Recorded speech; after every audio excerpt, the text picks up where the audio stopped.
সহজ লেসনে তোমাদের সকলকে স্বাগত। আজকে আমরা দশম শ্রেণীর দ্বিতীয় পর্যায়ক্রমিক মূল্যায়ন 2024 সালের ভূগোল বিষয়ের একটি প্রশ্নপত্রের উত্তর সহ আলোচনা করব। তো চলো এই ভিডিওতে আমরা দেখে নিই ক্লাস 10 এর সেকেন্ড ইউনিট টেস্ট 2024 জিওগ্রাফি সাবজেক্টের এই প্রশ্নপত্রের উত্তরগুলো। এই সমস্ত প্রশ্নোত্তরের পিডিএফ ফাইল আমাদের সহজ লেসন অ্যাপের মধ্যে দেওয়া থাকবে, সেখানে তোমরা ভিডিওর পাশে পিডিএফ গুলো কিন্তু পেয়ে যাবে। দেখো 1 নম্বর দাগে, অর্থাৎ এখানে প্রথমে রয়েছে দেখো বিভাগ ক, এবং 1 নম্বর দাগে বলা হচ্ছে সঠিক উত্তরটি বেছে নাও। প্রথমে তোমাদের 8টি প্রশ্নের উত্তর লিখতে হবে, প্রশ্নের মান হচ্ছে 1 নম্বর করে। 1 নম্বর দাগে পৃথিবী থেকে চাঁদের দূরত্ব যখন সবচেয়ে কম হয় তখন যে জোয়ার সৃষ্টি হয় তাকে বলে ভরা জোয়ার, পেরিজি জোয়ার, মরা জোয়ার না অ্যাপোজি জোয়ার।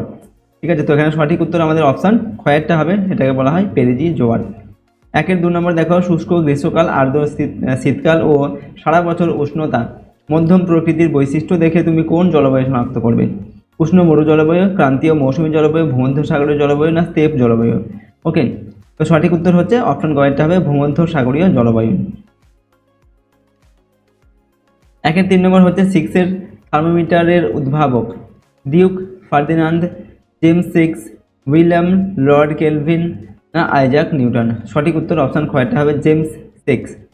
এরপর হচ্ছে দেখো 4 নম্বর আবহাওয়া মানচিত্রে মেঘাচ্ছন্নতা দেখানো হয় হেক্টাতে, অক্টাতে, পেন্টাতে না ডেকাতে? সঠিক উত্তর হবে অপশন খ অক্টাতে। 5 নম্বর হচ্ছে সমুদ্র জলের যে স্থানে সমুদ্র জলের ঘনত্বের পার্থক্য সর্বাধিক হয় তাকে বলে আইসোক্লাইন, পিকনোক্লাইন, ক্লাইমোগ্রাফ না সাইক্রোমিটার? এখানে সঠিক উত্তর অপশন খয়েরটা পিকনোক্লাইন বলা হয়। 6 নম্বর ভারতীয় জোয়ার উৎপাদনে প্রথম স্থানাধিকারী রাজ্যটি হলো মহারাষ্ট্র, উত্তরপ্রদেশ, বিহার না পশ্চিমবঙ্গ? সঠিক উত্তর হবে মহারাষ্ট্র।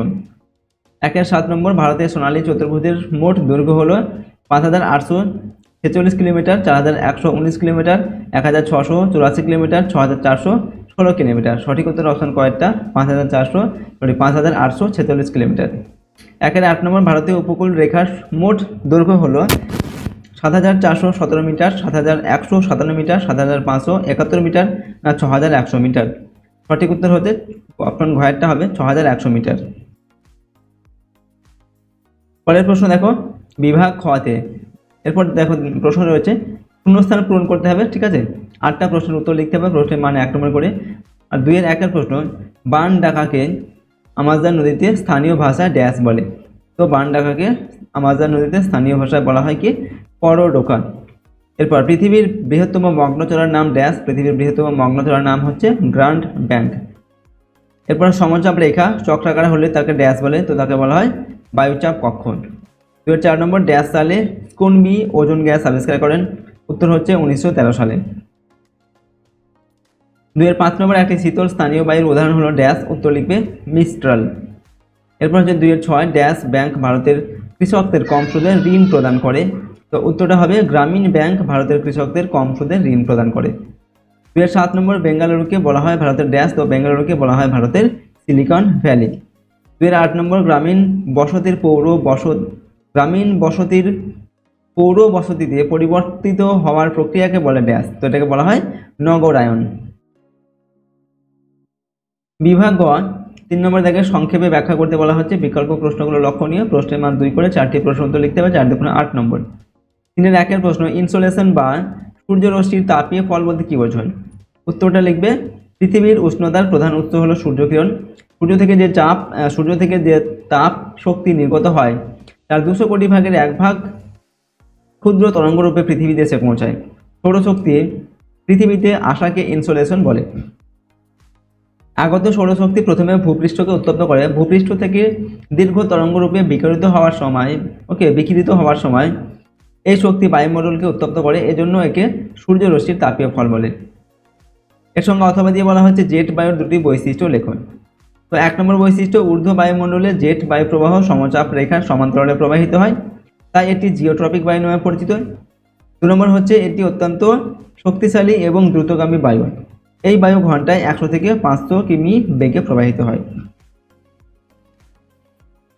2 নম্বর জোয়ার ভাটা নদীর নাব্যতাকে কিভাবে প্রভাবিত করে?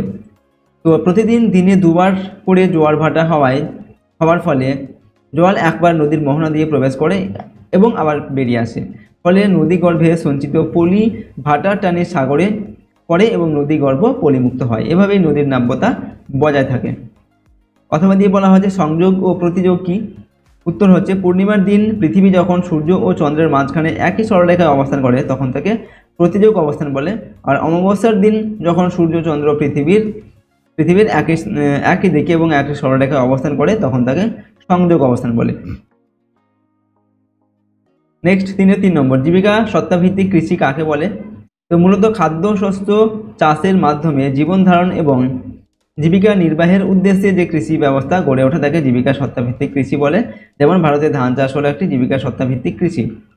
অথবা দিয়ে বাণিজ্যিক ফসল কাকে বলে? তো প্রধানত কৃষি ভিত্তিক বাণিজ্য বা রপ্তানির জন্য যেসব ফসল উৎপাদন করা হয় সেই সব ফসলকে বাণিজ্য ফসল বলে। অবশ্য দেশের মধ্যেও এইসব ফসল ব্যবহৃত হতে পারে। যেমন উদাহরণ হচ্ছে ভারতের চা, কফি, কাজু বাদাম প্রভৃতি হলো বাণিজ্যিক ফসল। 4 নম্বর হচ্ছে পেট্রো রসায়ন শিল্পকে উদীয়মান শিল্প বা সানরাইজ ইন্ডাস্ট্রি বলে কেন? উত্তর লিখবে গুরুত্ব ও চাহিদার বিচারে পেট্রো রসায়ন শিল্পের স্থান একেবারে উঁচু সারিতে। বর্তমানে পৃথিবীর বিভিন্ন স্থানে অসংখ্য পেট্রো রসায়ন শিল্পকেন্দ্র বা পেট্রোকেমিক্যালস হাব গড়ে উঠেছে। বৈচিত্র্য, গুরুত্ব ও চাহিদার বিচারে এই শিল্পের ভবিষ্যৎ অত্যন্ত উজ্জ্বল এবং এই শিল্প দ্রুত হারে বেড়ে চলেছে বলে একে উদীয়মান শিল্প বা সানরাইজ ইন্ডাস্ট্রি বলা হয়। অথবা মোটর গাড়ি নির্মাণ শিল্পকে সংযোজন ভিত্তিক শিল্প বলা হয় কেন? উত্তরটি লিখবে দেখো, অসংখ্য দ্রব্য সংযোজনের মাধ্যমে যে শিল্প গড়ে ওঠে তাকে সংযোজন ভিত্তিক শিল্প বলা হয়। ওকে, মোটর গাড়ি নির্মাণ শিল্পে নানা প্রকার যন্ত্রাংশ ও অসংখ্য উপকরণ যেমন হচ্ছে টায়ার, টিউব, ব্যাটারি, কাঁচ, প্লাস্টিক, ফোম, কাপড়, রং, ঠিক আছে, ইত্যাদি ব্যবহৃত হয়। এই সকল দ্রব্যগুলিকে যুক্ত করে মোটর গাড়ি নির্মাণ করা হয় বলে মোটর গাড়ি নির্মাণ শিল্পকে সংযোজন ভিত্তিক শিল্প বলে। পরের প্রশ্ন বিভাগ ঘতে। এখানে বলা হচ্ছে নিচের প্রশ্নগুলোর উত্তর দাও। এখানে তোমাদের প্রশ্নের মান 3 করে এবং 2টি প্রশ্ন উত্তর লিখতে হবে। 3 × 6 নম্বর। তাহলে 1 প্রশ্ন দেখো, আয়ন বায়ু ও পশ্চিমা বায়ুর পার্থক্য লেখো।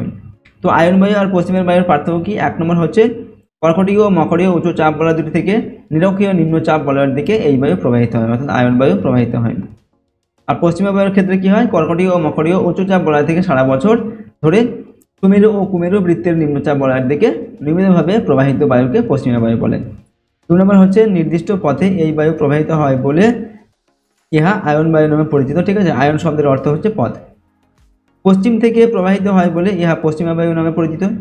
3 নম্বর পার্থক্য, এর প্রভাবে ক্রান্তীয় অঞ্চলে মহাদেশের পূর্বে প্রবল বৃষ্টি হয় কিন্তু পশ্চিম অংশ বৃষ্টিহীন থাকে, তাই মহাদেশের পশ্চিম অংশে বড় বড় মরুভূমির সৃষ্টি হয়।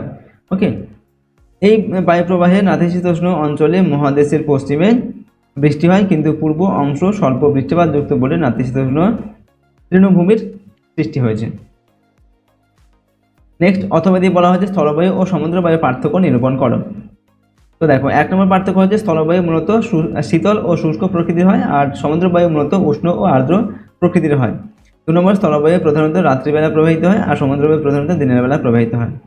3 নম্বর, সূর্যাস্তের পরবর্তী সময়ে এই বায়ুর প্রবাহ শুরু হয় এবং রাত্রির শেষ দিকে বায়ু প্রবাহের বেগ বৃদ্ধি পায়। ওকে, আর সমুদ্রবায়ুর ক্ষেত্রে কি হয়? সূর্যোদয়ের পরবর্তী সময় এই বায়ু প্রবাহ শুরু হয় এবং অপরাহ্নে বায়ু প্রবাহের বেগ বৃদ্ধি পায়। 2 নম্বর দেখো, উষ্ণ সমুদ্র স্রোত ও শীতল সমুদ্র স্রোতের মধ্যে পার্থক্য লেখো। তো 1 নম্বর পার্থক্য হচ্ছে উষ্ণ ক্রান্তীয় অঞ্চলে উষ্ণ স্রোতের উৎপত্তি ঘটে আর শীতল মেরু অঞ্চল থেকে শীতল স্রোতের আবির্ভাব ঘটে। 2 নম্বর পার্থক্য, উষ্ণ সমুদ্র স্রোতগুলি বহিঃস্রোত রূপে প্রবাহিত হয় আর শীতল সমুদ্র স্রোতগুলি মূলত অন্তঃস্রোত রূপে প্রবাহিত হয়। 3 নম্বর, উষ্ণ সমুদ্র স্রোতের প্রভাবে উপকূল অঞ্চলে বৃষ্টিপাতের পরিমাণ বৃদ্ধি পায়।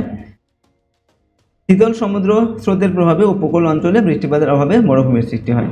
ওকে, 4 নম্বর পার্থক্য, উষ্ণ স্রোতের প্রভাবে নাতিশীতোষ্ণ অঞ্চলের উপকূলবর্তী অঞ্চলে শীতকালীন তাপমাত্রা বৃদ্ধি পায় বলে শীতের প্রকোপ কমে আর উপকূলের পাশ দিয়ে শীতল স্রোত প্রবাহিত হলে উপকূল অঞ্চলের তাপমাত্রা হ্রাস পায়, শীতের প্রভাব তাপমাত্রা হ্রাস পায়। ওকে, শীতের প্রভাব বৃদ্ধি পায় আর হচ্ছে তুষারপাত হয়।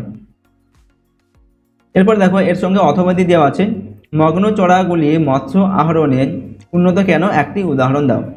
উত্তর লিখবে 1 নম্বর দিয়ে, মগ্ন চড়া অঞ্চলগুলি অগভীর হওয়ায় এবং নাতিশীতোষ্ণ অঞ্চলে অবস্থিত হওয়ায় এখানে মাছের বসবাসের উপযোগী অনুকূল তাপমাত্রা পাওয়া যায়।